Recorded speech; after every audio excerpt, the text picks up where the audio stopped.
आप ठीक है माँ? तुम्हारा मुझे माँ कहकर पुकारना मेरी हर चिंता, हर पीड़ा हर लेता है। अगर ऐसा है तो लीजिए, माँ माँ माँ माँ माँ, सारा जीवन आपको माँ बुलाऊंगी, ताकि कोई भी पीड़ा, कोई भी दुख आपके जीवन में आपके पास भी ना आए।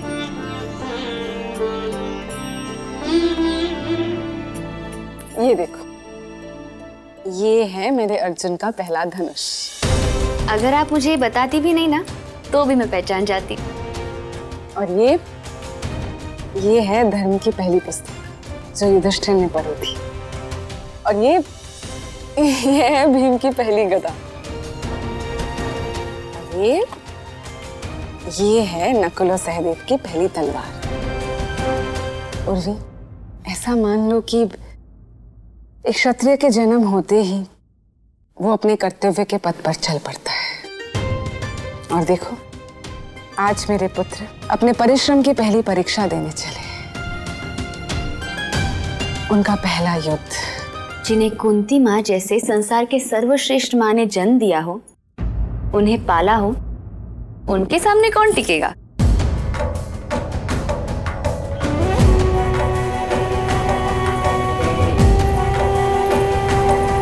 मैं वो नहीं जो अपनी पहचान किसी ऐसे पिता या ऐसी माँ से जोड़ूं जिन्होंने मुझे जन्म देते ही त्याग दिया हो।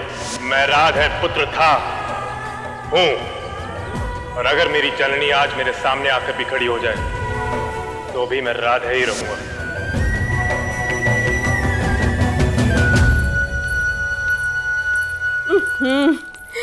जानती थी मैं, पूरे महल में कहीं मिले न मिले, अपनी कुंती माँ के पास अवश्य मिलेगी। कुंती, पता है, कभी कभी तो मुझे ऐसा लगता है कि इसकी सगी माँ तुम ही हो, मैं तो बस नाम की ही हूँ।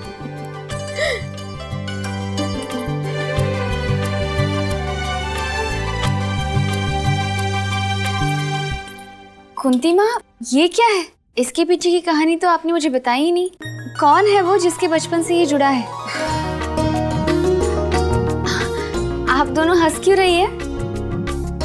मैं जानती हूँ, इसके पीछे का कारण बहुत अनोखा होगा। बताइए ना। उर्वी, चंदन कुंड है ये। बचपन में भीम में बहुत आक्रोश भरा था। ये चंदन कुंड ही उसके मस्तिष्क को शांत कर पाया। इसे साथ रखने से मन भी शांत रहता है और क्रोध पर भी नियंत्रण पाया जाता है। सच में माँ? ऐसा सचमुच होता है? पूछ लो अपनी माँ से, विश्वास ना हो तो। इसी के कारण तो भीम का पूरा स्वभाव बदल गया। कर्ण को भी बहुत क्रोध आता है। ये चंदन कुंड उनके क्रोध को शांत करेगा।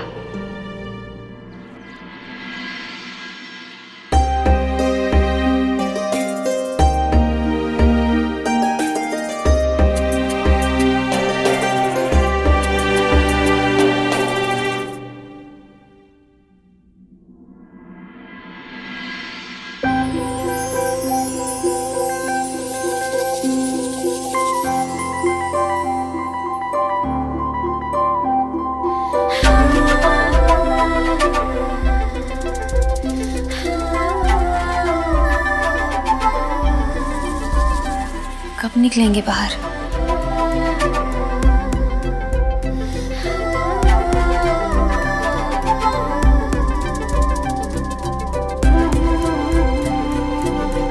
इतनी देर हो गई, हाथ पे दर्द करने लग गया है। कितनी देर तक पहरेदारों को भी बाहर रोके रखूं? एक क्षण के लिए भी अगर कहीं चले जाए तो मैं ये चंदन कुंड रख दूं। ईश्वर करे इनका कलम ही टूट जाए।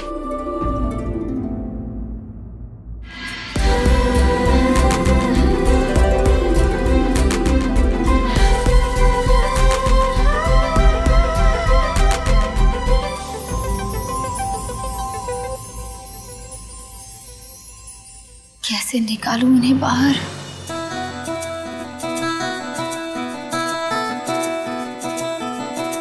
ईश्वर करे इनकी दवात गिर जाए।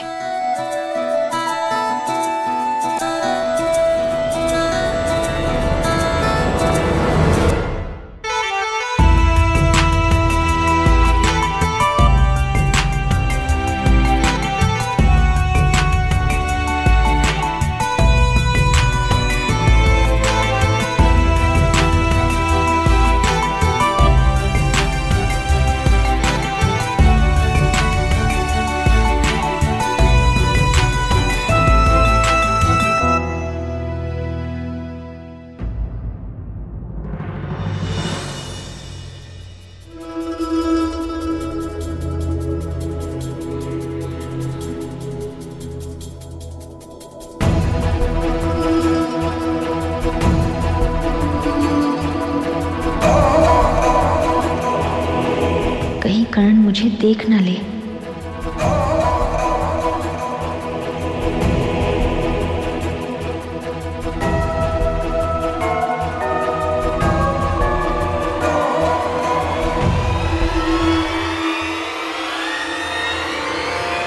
अंगराज, गंधार नरेश शकुनी ने आपको याद किया है।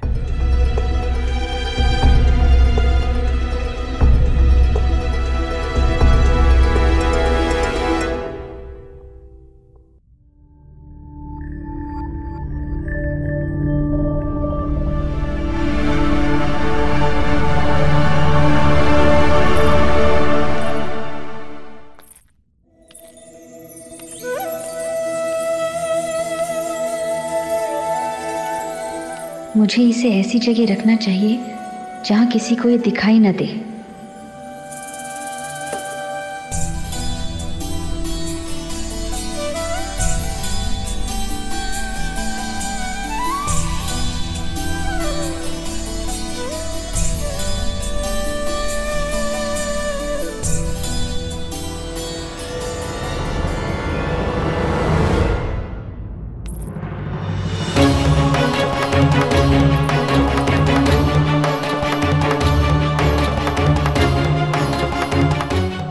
क्या कर रही हो?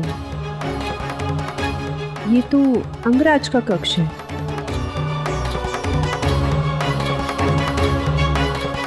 अच्छा, मैं तो तुम्हें मिलने आ रही थी। कितनी आश्चर्य की बात है ना, इस कमरे का द्वार और तुम्हारे कमरे का द्वार कितना मिलता जुलता है, इसीलिए भ्रम हो गया।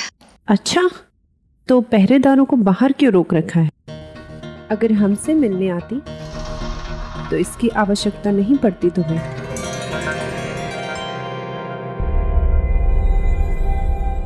आओ, हमारे साथ चलो।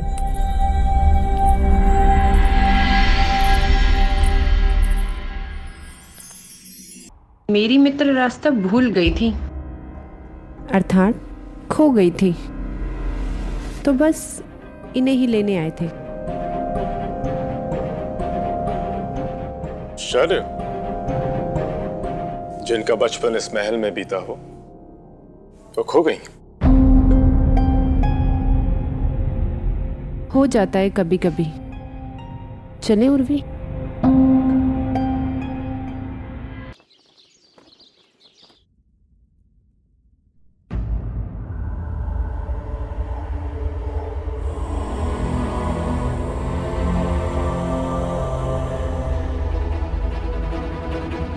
ये मेरे कक्ष में सुगंध कैसी? और राजकुमारी उर्वी यहाँ क्यों आई थी? मैंने उनसे कहा भी था कि मेरी राह में ना आया करें। फिर क्या प्रयोजन हो सकता है उनका? हाँ, मैं कर्ण के कक्ष में गई थी क्योंकि वहां चंदन कुंड में खुद अपने हाथों से रखना चाहती थी। चंदन कुंड रखने का कारण?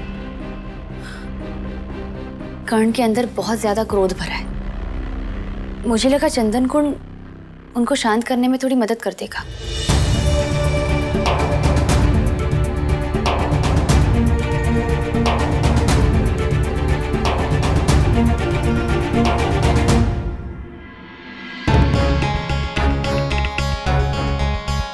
हम अपने मन को समझा रहे हैं, लेकिन वो है कि हमसे झगड़ने में लगा हुआ है कि कैसे मानने की कोई बात अनोखी नहीं। राजकुमारी उर्वी अपने प्रिय मित्र के परम शत्रु, वो भी कर्ण, जिसने राजकुमारी को कारागार में बंद किया था, उसकी मस्तिष्क की शांति के लिए बस यूं ही चिंतित क्यों?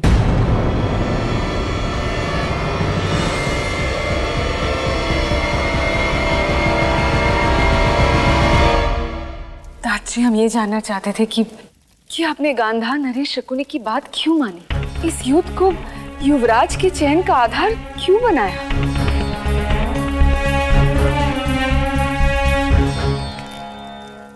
क्योंकि हमें हस्तिनापुर की चिंता है महारानी। हस्तिनापुर का भविष्य इस बात पर निर्भर नहीं करता कि उसका राजकुमार कौन बनता है, बल्कि इस बात से निर्धारित होता है कि युवराज कोई भी बने, पर क्या कौरव और पांडव एक दूसरे के साथ मिलकर इस देश को चला पाएंगे? कहीं ऐसा ना हो कि उन दोनों में से कोई एक ईंट दूसरे का साथ छोड़ दे, तो मेरा प्यारा हस्तिनापुर ढह जाएगा। पांडवों और कौरवों के बीच का जोड़ परखने के लिए इस युद्ध से अच्छा उपाय और कोई हो ही नहीं सकता था। देखिए कि दोनों पक्षों के योद्धा एक होकर इस साम्राज्य के लिए लड़ पाएंगे या नहीं। दादाजी, आप समझते ऐसा हो सकता है? बचपन से लेकर आज तक ये दोनों पक्ष कभी भी सहमत ना हो पाए।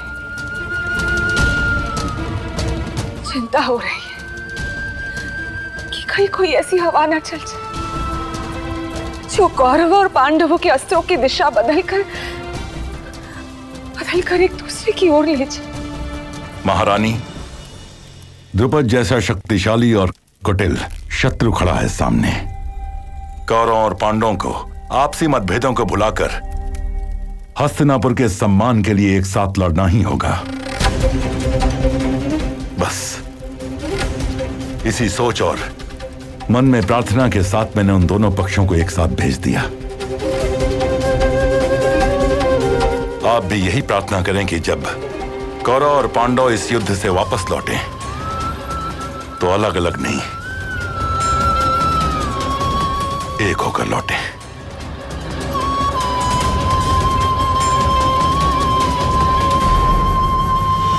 कहा जाता है द्रुपद की सेना का पंचमुखी व्यू की रचना को हरा पाना तो दूर, उसे भेद पाना भी असंभव है। आज के बाद हम इस कहावत को ही बदल देंगे। हम 105 हैं, हर ओर से 21-21 जाएंगे, तो द्रुपद की सेना के सिपाहियों को रौंदते हुए हम एक ही पहर में द्रुपद तक पहुंच जाएंगे। गुरु द्रोणाचार्य ने गुरु दक्षिणा में द्रुपद को मांगा है, उसकी सेना के शव नहीं मांगे, तो हम उन्हें क्यों मारे? युधिष्ठिर भैया सही कह रहे हैं। युद्ध में द्रुपद यहाँ होगा, बीच में। यदि हम उस ओर से आक्रमण करें तो बिना उसकी सेना को क्षति पहुंचाए हम बड़ी आसानी से उसके व्यू चक्र को तोड़कर उस तक पहुंच जाएंगे। फिर बस उसे पराजित कर उसे गुरु द्रोणाचार्य तक ले जाना। एक राजा की सेना को पराजित किए बिना युद्ध सही अर्थ में समाप्त नहीं होता। हम द्रुपद को इतना लज्जित करेंगे कि दुर्योधन भैया, हम यहाँ युद्ध करने आए कहाँ हैं? हमारा उद्देश्य है द्रुपद को बंदी बनाना, और यदि हमारा उद्देश्य बिना रक्त बहाए पूरा किया जा सकता है तो इसमें बुराई क्या है? मामा शकुनी की योजना पर अमल करने का यही सही समय है।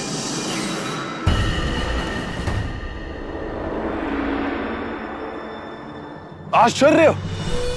अपने आप को महाधनुर्धर कहने वाला अर्जुन अपने पहले युद्ध में कायरता दिखा रहा है। देखा दुशासन? भैया आज पता चला है, पक्षी की आंख भेदना तो आसान है, किंतु शत्रु की छाती भेदने के लिए जो कलेजा चाहिए वो तो कुछ लोगों में है ही नहीं। दुर्योधन, तुमने मेरे भाई अर्जुन को कायर कहा। अभी देख लेते कौन बड़ा वीर है। भीम! दुर्योधन, अपना संयम मत खो। भीम गदा नीचे रखो। नहीं भैया, पांडु पुत्रों को कायर कहने वालों को उत्तर देना आवश्यक है। गुरुजी,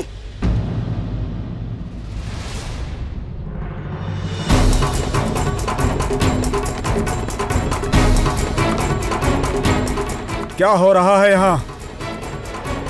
भीम, गदा नीचे रखो।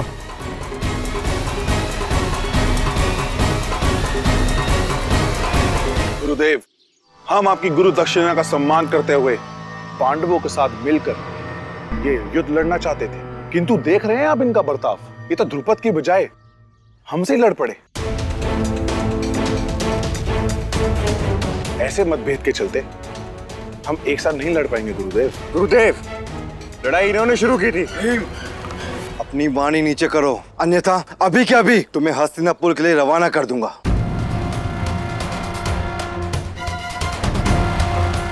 गुरुदेव, अब आप ही निर्णय कीजिए कि आपकी गुरु दक्षिणा देने के लिए द्रुपद की सेना पर पहला प्रहार कौन करेगा? हम जो आपके सामने सर झुकाए खड़े हैं, या ये जो आपके सामने गदा उठाए खड़े थे?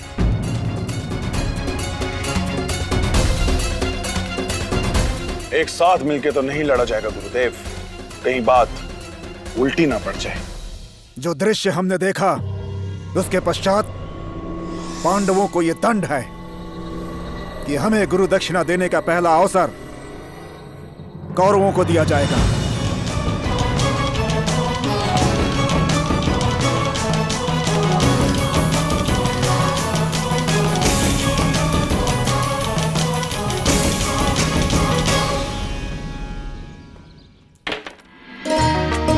ये आए 6।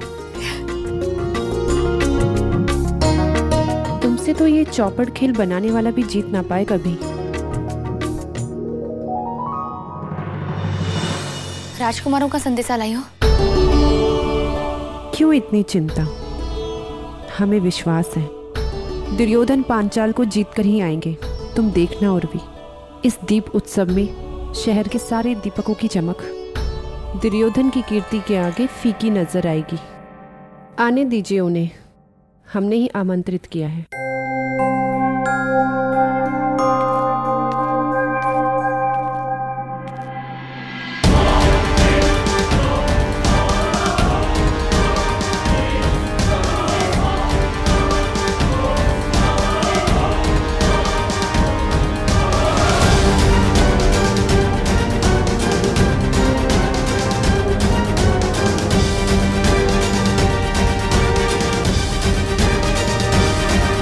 आइए अंगराज,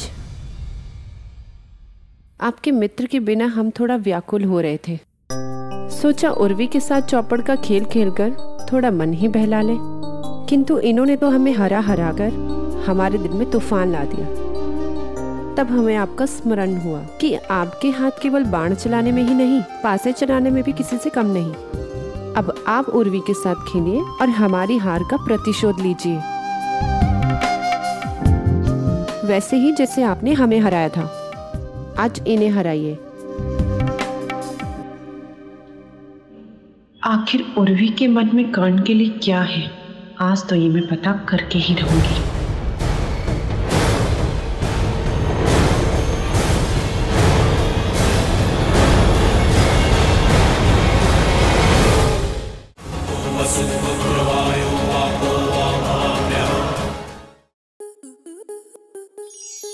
आपके मनोरंजन पर अब नहीं लगेगा कोई ब्रेक। स्टार प्लस के बेहतरीन शोज देखने के लिए लाइक, शेयर और सब्सक्राइब करें स्टार प्लस यूट्यूब पेज को।